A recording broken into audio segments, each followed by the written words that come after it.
That's irrelevant. I see that question being asked in the media. That's an irrelevant question. No, they have everything they need. What? I'm sorry. What? Following the U.S. bombing of 3 nuclear sites in Iran yesterday, Trump administration officials are breathing a sigh of relief that the highly classified bombing mission appears to have gone off without a hitch.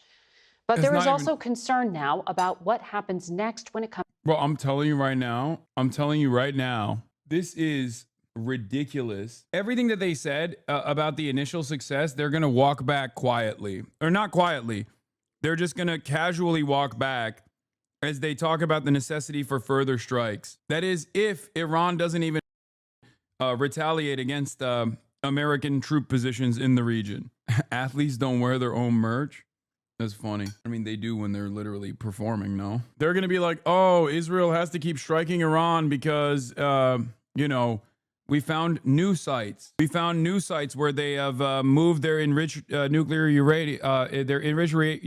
to. Oh, make no mistake. We don't want regime change. This is just for the nuclear weapons that they definitely have now. I don't know if you watched it, but his NBC interview was even better. He straight up said back in the Iraq days, we had dumb presidents and now we don't. Yeah, I love that. One of the funniest parts about this is JD Vance is also still trying to signal that he's like anti-escalation. I think that's an interesting space to watch as well. You might see a little bit of like, oh, well, you know, I stand by my president unconditionally, but like, you know, we have differences in opinion. I already saw the first makings of this with some leaks, in air quotes, from the internal disagreements about striking Iran. Here's NBC Meet the Press. With Americans who are exhausted after 25 years of foreign entanglements in the Middle East. I understand the concern, but the difference is that back then we had dumb presidents, and now we have a president who actually knows how to accomplish America's national security objectives. So this is not going to be some long drawn-out thing. We've got in, we've done the job of setting their nuclear program back. We're going to now work to permanently dismantle that nuclear program over the coming years, and that is what the president has set out to do. Simple principle. Iran can't have a nuclear weapon. That has animated American policy over the past 130 days. It's going to continue to be a driving force of our policy in the Middle East for the next 3.5 years. I certainly... Yeah, thank God for our brilliant leadership now. Secretary of State and acting White House National Security Advisor Marco Rubio now joins us. Mr. Secretary, I know it has been an intense few hours, but so far it does not appear that Iran has yet retaliated against the United States. What intelligence do you have at this point about their capabilities to respond, the intent of their proxies? Is there any kind of command and control structure left to activate them?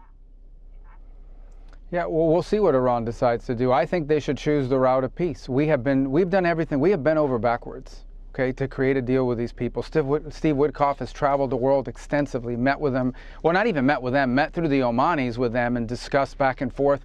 We even put an offer to them that they wanted elements of it in writing, and we offered it to them. Very generous offer, by the way. We've done it, and we're prepared right now. If they call right now and say, we want to meet, let's talk about this, we're prepared to do that. The president's made that clear from the very beginning. His preference is to deal with this issue diplomatically.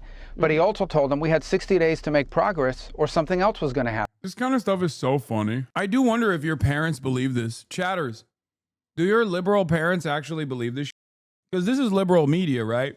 And they're not antagonistic to this talking point at all. You rarely ever hear liberal media turn around and say, what do you mean you want to deal with them diplomatically? I'm getting a lot of yeses and a lot of nos. Like even ones that hate the administration.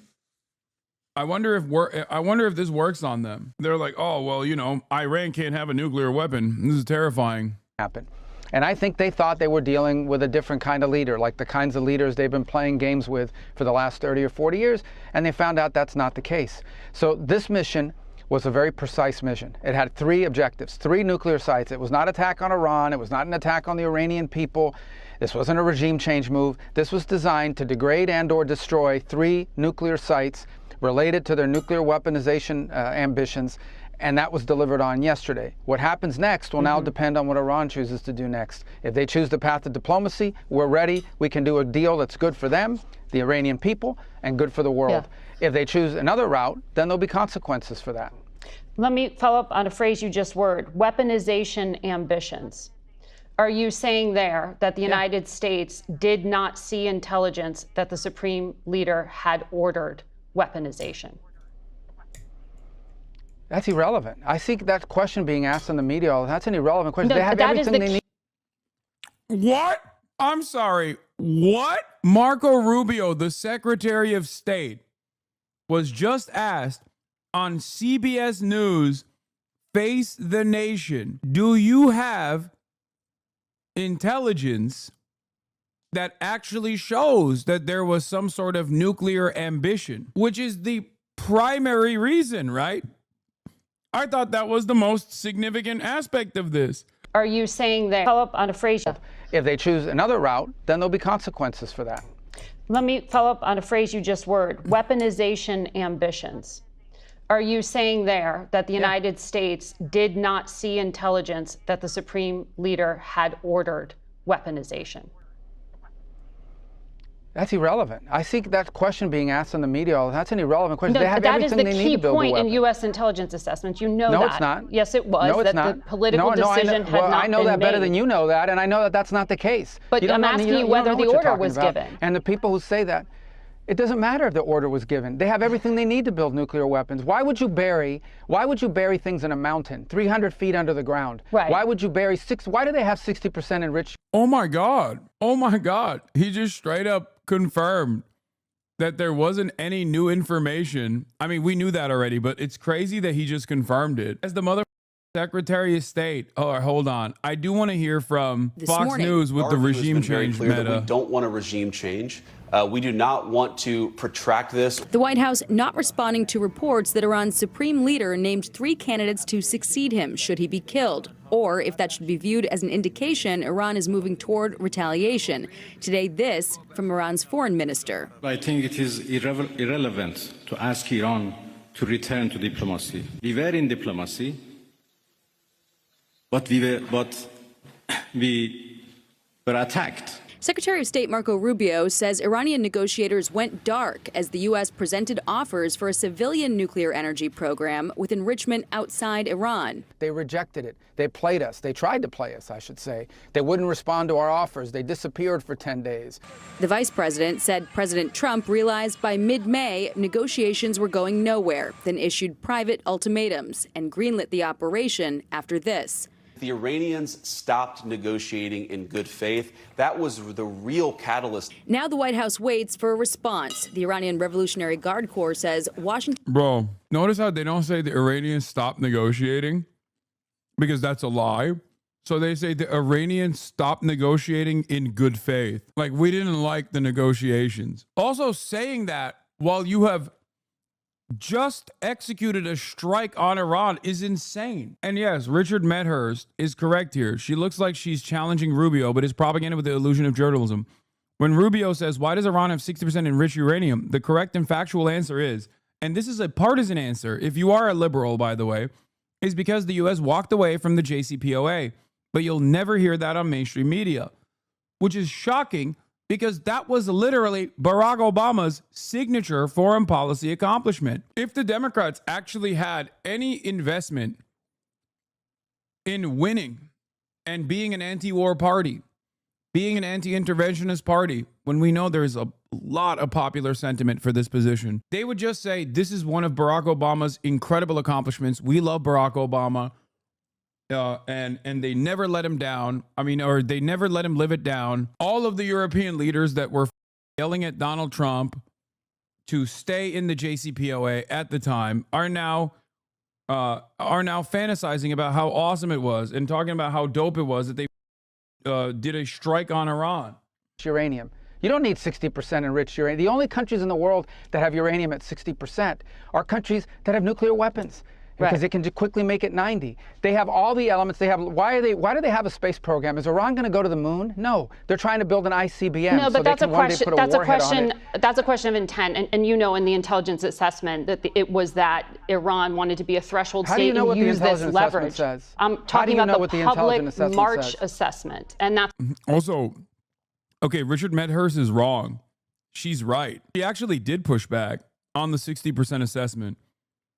No, she's right. Never mind. I actually should give her a little bit more credit. In talking about the JCPOA would be the smart thing to do here, but she's not wrong. The reason why Iran is at a nuclear threat is become a nuclear threshold state is because it gives them an upper hand in the negotiations to allow maintaining their civilian nuclear infrastructure, and they have every right to do so because America pulled out of it and then applied a comprehensive sanctions package on Iran. So I was asking you if you know something more from but March. That's also if an order inaccurate was representation of it. That's an accurate representation of it. That's not how intelligence is read. That's not how intelligence is used. Here's what the whole world knows. Forget about intelligence. What the IAEA knows. They are enriched. Dog, you are the Secretary of State. What do you mean forget about the intelligence? That's your intelligence. What do you mean forget about the intelligence? You're not like a random guy on the street. You're the intelligence. Enriching uranium well beyond anything you need for a civil nuclear program. So why would you enrich uranium at 60%? Right. If you don't intend to one day use it to take it to 90 and build a weapon? Right. Why? Oh, she says right. Okay, this is where she falls apart. Because at first she pushes back correctly, where she's like, they have enriched uranium to 60% with no intention by your own intelligence assessments, your own intelligence community's assessments, no interest in reaching beyond the nuclear threshold and becoming a state armed with nuclear warheads, to a detriment, mind you. That's my assessment, at least, clearly, to a detriment. Why are you developing ICBMs? Why do you have 8,000 short-range missiles and 2,000 to 3,000 long? I don't know. Why are your bases surrounding this goddamn state? Perhaps that's the reason. Why does America have short-range ballistic missiles and long-range ballistic missiles and intercontinental ballistic missiles and submarines that have nuclear launch capabilities? Why would anybody do that? I don't know. Maybe because they don't want to be Lebanon, dumbass. Range missiles that you continue to develop. Why do you do all these things? They Understood. have everything they need for a nuclear weapon. They have the delivery mechanisms. They have the enrichment capability. They have the highly enriched uranium that is stored. Yes. That's all we need to see. Right. Well, and especially in so the it was hands the of a regime that's already involved in terrorism and proxies and all kinds of things around. They are the source of all yes, and no one's in the Middle disputing. East. No one's disputing. They're just bad. They're big bad. They're the big bad. Please, please. It's like Marvel. It's like Top Gun. What is this scrutiny? God, you're so annoying. They're just bad, okay? Trust me. One of the funniest parts about this back and forth is that everything we say about Iran is more applicable to Israel. Like, everything we fantasize about Iran is literally Israel now. What does Mossad have on Marco? Nothing. Don't believe, even for a moment. I hate when people do this. Do not entertain the notion that Marco Rubio had to get blackmailed by Mossad to arrive at this position.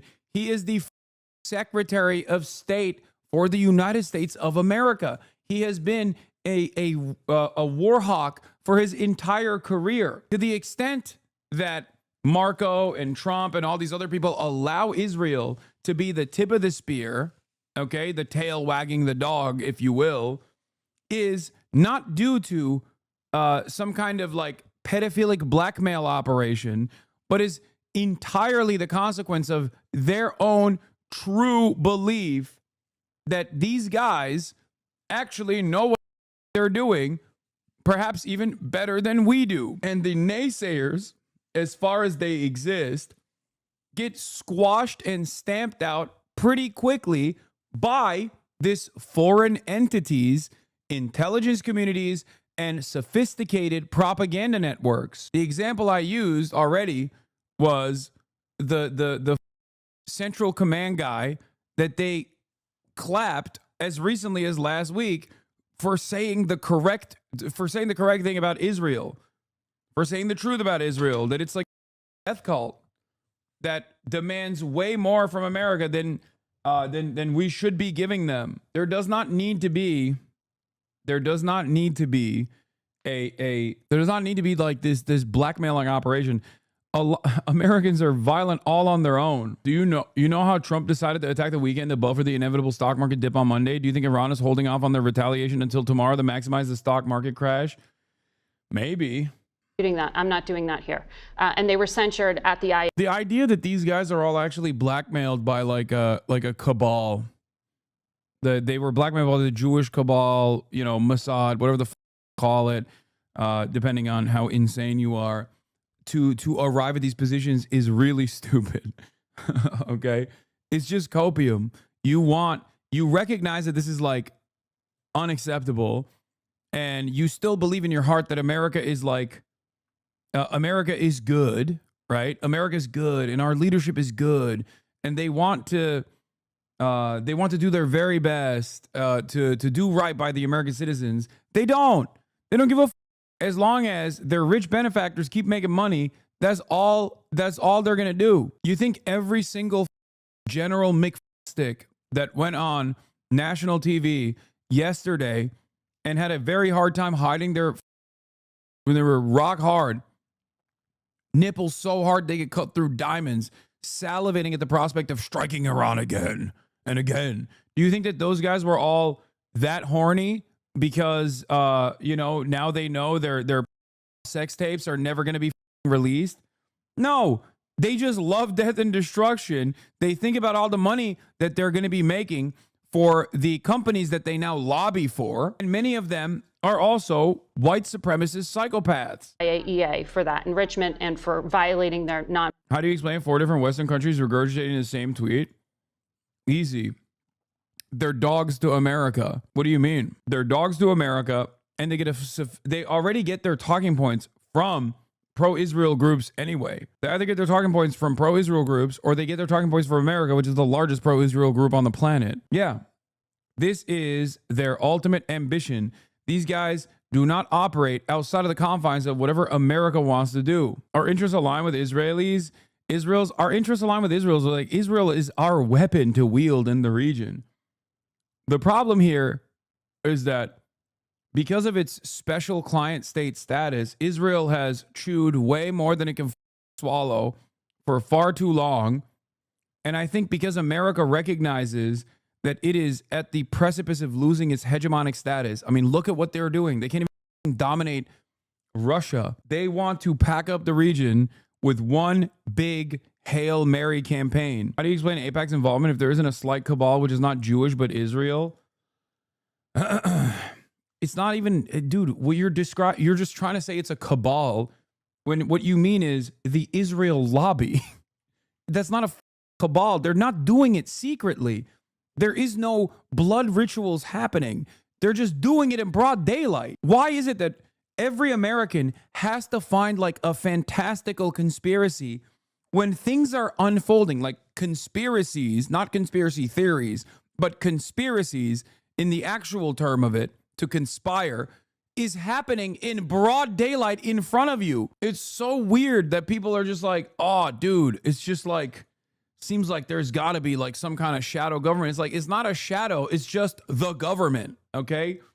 That's why I keep saying, I think completely disregarding the blackmail is not realistic. There must be blackmail and corruption element. No, it's corruption. It's not blackmail. Does blackmail exist? Absolutely. For the record, that's not what I'm saying at all. On proliferation agreements, I was simply asking if we had intelligence that there was an order to weaponize, because you said weaponization ambitions. Well, we haven't. Like, look, Trigaro. Here, I'm going to try and allow this statement so that I can respond to it. He says, nah, I understand you not trying to be anti-Jewish, but stating simple facts isn't. Zionist Jews have coerced this country to heal through blackmail and bribery. This is the only part of this. I mean, there's multiple parts of this that's wrong, okay? I'm not saying this because I'm afraid of coming across as anti-Semitic. I'm saying what I'm saying because that is the truth, okay? This is not the truth. That's it. The idea that it's actually a Jewish invention, the idea that this is like simply the product of Jews and their trickery is not only anti-Semitic, but also, outside of being bigoted, is just wrong. Like, at its most simple, at its most basic, it's just wrong. Biden is not Jewish. It's not because Biden was blackmailed by Mossad or something that he was unimaginably pro-Israel for the entirety of his career. It is because he is an not evangelical, but a Catholic Zionist, okay? Even a more unique position. This country has of evangelical Zionists. Thomas Massey interview, they have handlers for most politicians. Of course they do, just like the NRA does. Israel does not have to coerce America and Americans, or Israel has to coerce Americans, certainly, but Israel does not have to coerce American politicians, the American government, to get $300 billion of military and economic aid for the past 80 years, okay? They don't have to coerce anybody to do that. That's a given already. The coercion comes and the influence peddling comes at the point of continuing this allegiance that is basically outsourced to Israel to manufacture consent for. Do you understand? This benefits America's foreign policy goals.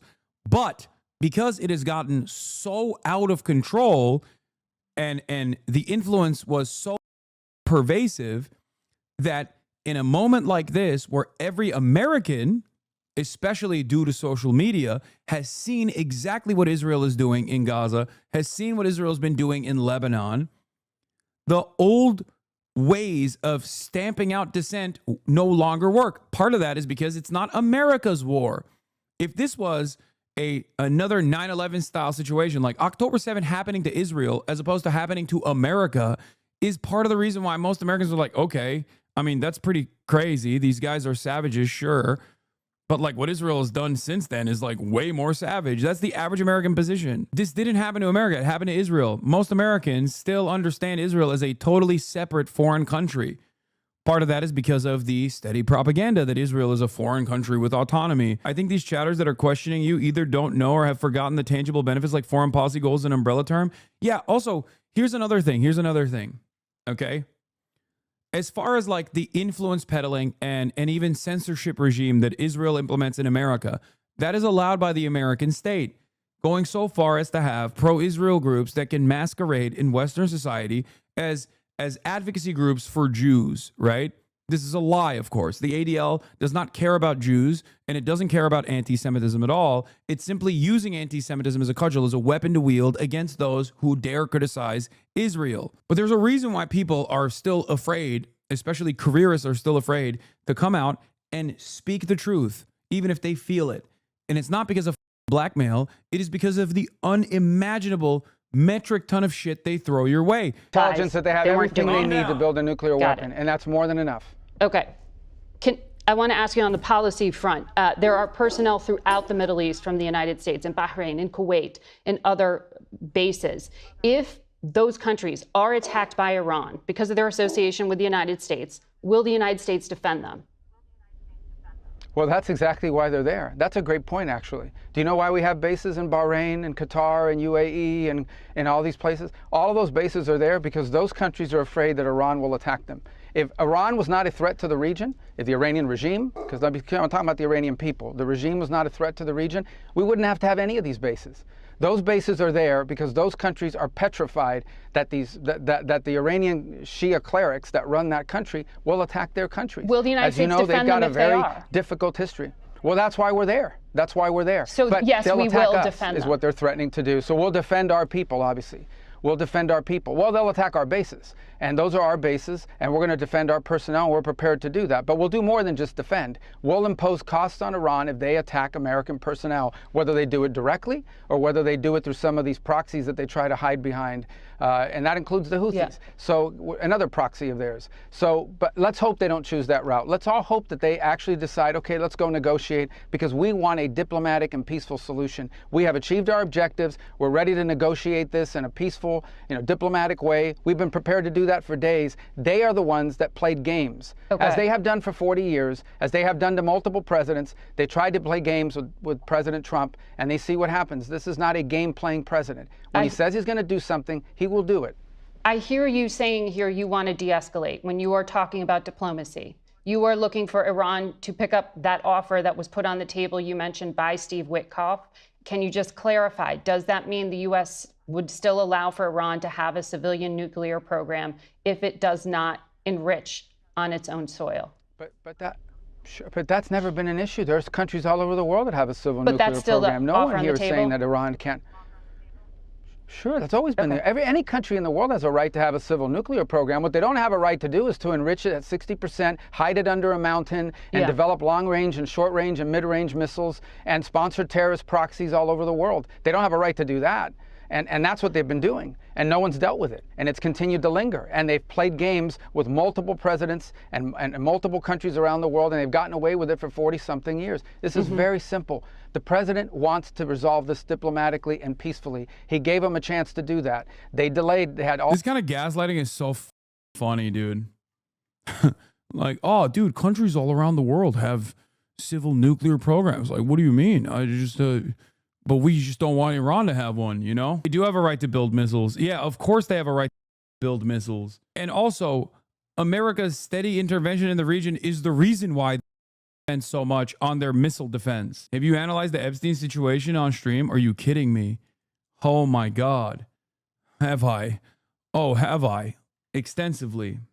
Back in the day. Old heads remember my YouTube channel almost got entirely blacklisted because I stupidly uploaded a 9-hour Jeffrey Epstein analysis stream in its entirety to my YouTube channel. And then the next video I uploaded after that got like 10 views. And I very quickly deleted the video. I have since then done more coverage on it. But literally the next day, the video that came after that was it had like 10 views. I couldn't believe it. All these kind of delay tactics. They wouldn't even meet with us directly. We had to go through third countries. This is very simple. Let's meet directly. Let's work on agreements that are good for Iran, good for the Iranian people in particular, good for the safety and security of the world and the United States. That's always been our preference. That continues to be our preference.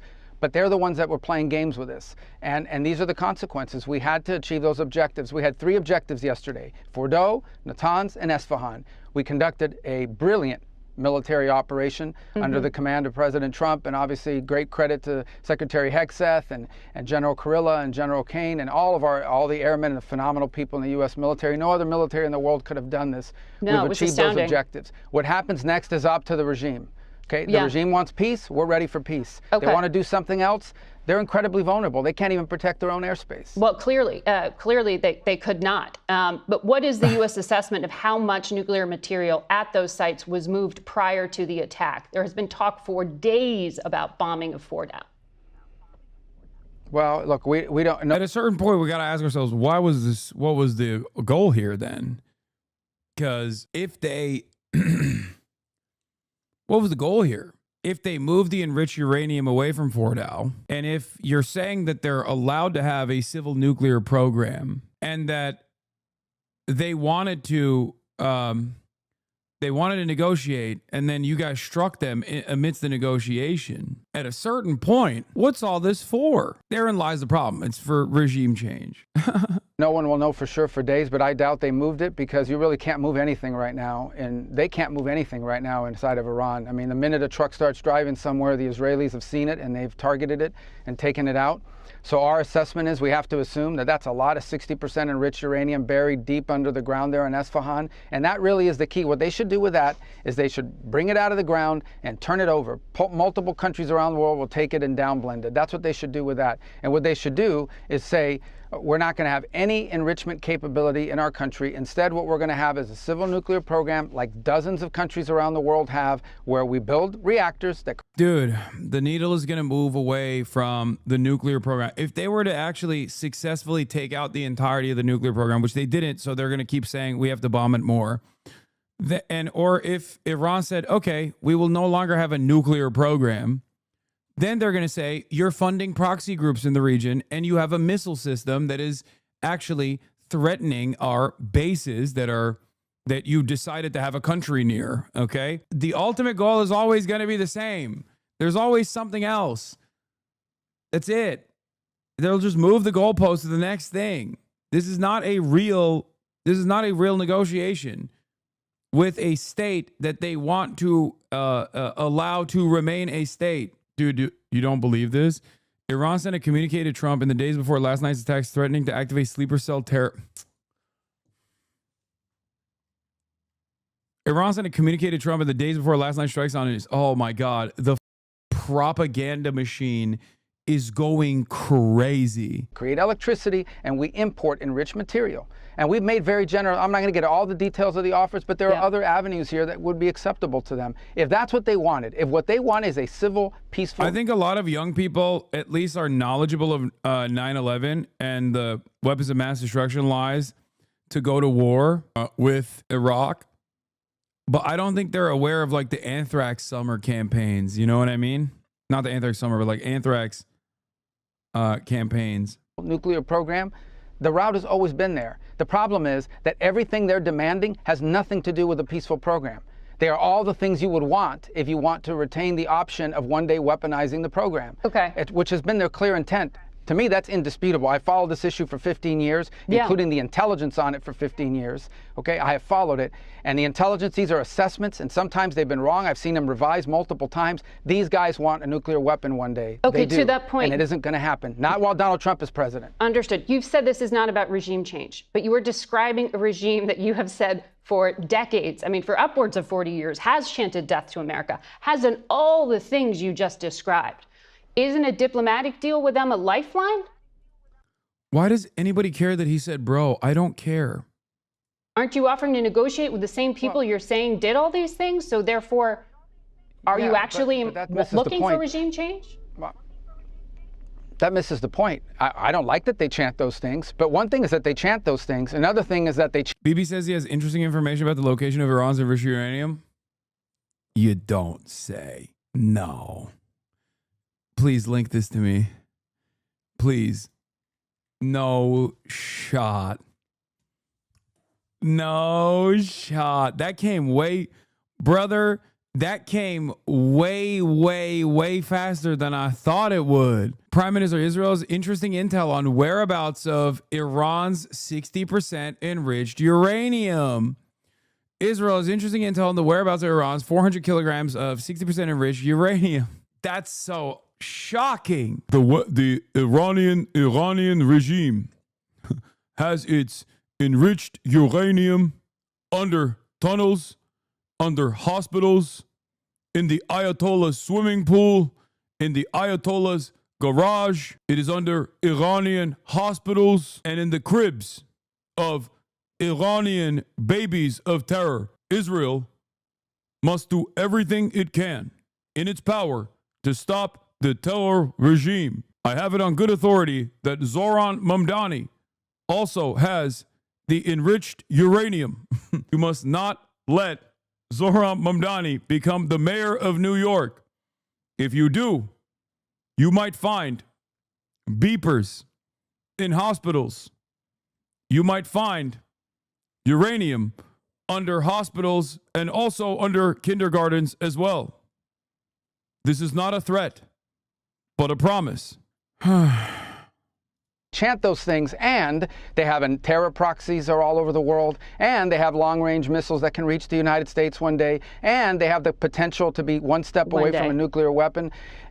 Yeah, well, one day could be tomorrow, could be a week from now, could be a month from now. You know, all it takes is the flip of a switch. By the way, they're not going to broadcast that to the world. By the time we figure out... Iran didn't launch the war. My God, we are living in Orwellian times. Iran had it coming, according to The Atlantic. If the war launched by the rulers of Iran has brought only defeat and humiliation to their country, that does not make those rulers victims of anybody else's aggression. A failed aggressor is still the aggressor. Right move, wrong team by David Frum. It's very frustrating that these guys who very clearly represent the interests of Israel above anything else don't want to live there. I'm so goddamn annoyed. I'm so annoyed. Why do you live here? Go live there. If you want to live there, you can easily go and live there. As I've said time and time again, they love white people there.